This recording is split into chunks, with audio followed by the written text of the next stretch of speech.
और अब खबर बदलते मौसम से जुड़ी हुई। देश के कई राज्यों में शीतलहर का प्रकोप जारी है। मौसम विभाग ने कहा है कि अगले 2 दिन पंजाब, हरियाणा, उत्तर प्रदेश और राजस्थान के कुछ हिस्सों में कड़ाके की ठंड जारी रहने की संभावना है। वहीं उत्तर पश्चिम और पूर्वी भारत के मैदानी इलाकों के कुछ हिस्सों में घना कोहरा जारी रहने की आशंका है।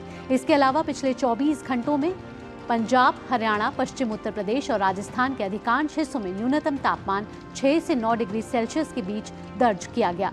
इस बीच दिल्ली में भी लोगों को हाड़ कपाने वाली ठंड का सामना करना पड़ रहा है। घने कोहरे के कारण कई ट्रेनों के परिचालन पर भी असर पड़ा है।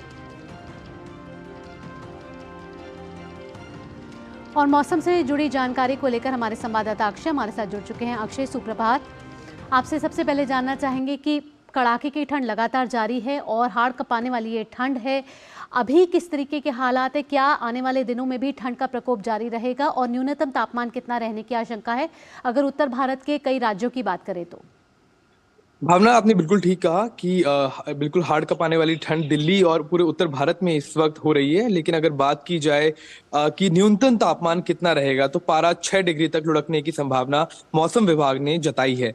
अगर बात की जाए किन किन भागों में, देश के किन किन भागों में ये ठंड का कहर सबसे ज्यादा दिखेगा, तो दिल्ली, चंडीगढ़, पंजाब, हरियाणा, राजस्थान के कई सारे क्षेत्र और उत्तर प्रदेश में भी।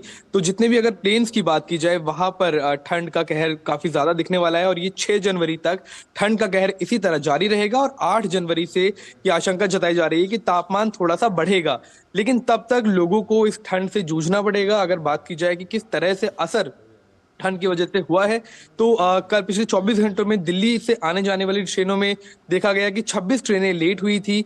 पिछले कुछ दिनों में हमने ये भी देखा है कि फ्लाइट्स के ऑपरेशन पर भी कोहरे की वजह से असर पड़ा है। मेरे पीछे भी आप देख सकते हैं कि कोहरा काफी ज्यादा है। तो ठंड है और 6 जनवरी तक ठंड इसी तरह से जारी रहेगी।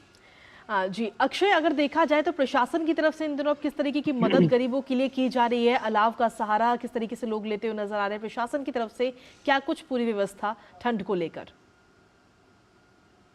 अगर बात की जाए प्रशासन की वजह से किस तरह कितना कितना उन्होंने अपनी तरफ से कदम उठाए हैं, तो कई सारे ऐसे आश्रय गृह बनाए गए हैं जिसमें लोगों को आने के लिए कहा गया है। कुछ लोग लेकिन देखा गया है कि आश्रय गृह बनने के बावजूद बाहर ही रहते हैं, बाहर ही अपना अलाव तापते हैं और या फिर बाहर ही उनका रोजगार रहता है। तो सरकार ने कई सारी ऐसी टीमें भी बनाई हैं जो जा जाकर लोगों को इस बात को मनाने की कोशिश करती है कि वो ठंड में बाहर ना रहे, खुले में ना सोए, जिससे उनकी तबीयत खराब हो सकती है।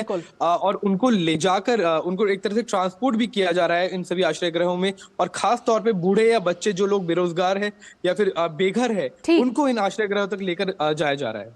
अक्षय, साथ ही मैं ये पूछना चाहूंगी, क्योंकि आपने बताया कि आपके पीछे कोहरे की घनी चादर अभी भी लिपटी हुई है। अगर यातायात की बात की जाए तो रेल आवाजाही और हवाई आवाजाही में किस तरीके के परिचालन में क्या कोई दिक्कतें आ रही हैं? क्या ट्रेनें देरी से चल रही हैं और हवाई यातायात में भी कोई परेशानियां सामने आई हैं? जी बिल्कुल, 26 ट्रेनें लेट हुई है, जैसे कि मैंने आपको बताया था। और अगर हवाई यात्राओं की बात की जाए, किस तरह से फ्लाइट ऑपरेशंस चल रहे हैं, तो उसमें भी समस्या हो ही रही है लोगों को। कई सारी फ्लाइट्स डिले हुई है, कई सारी फ्लाइट्स कैंसिल भी करनी पड़ी है पिछले 1 हफ्ते की अगर बात की जाए। तो उम्मीद यही जताई जा रही है कि कोहरा जिस तरह से अभी विजिबिलिटी थोड़ी बहुत जो है, उसमें फ्लाइट ऑपरेशन चल सकते हैं। लेकिन अगर कोहरा थोड़ा और बढ़ता है, तो उसमें सीधे तौर पर फ्लाइट ऑपरेशंस स्थगित हो सकते हैं, रुक सकते हैं, ट्रेन्स में देरी हो सकती है।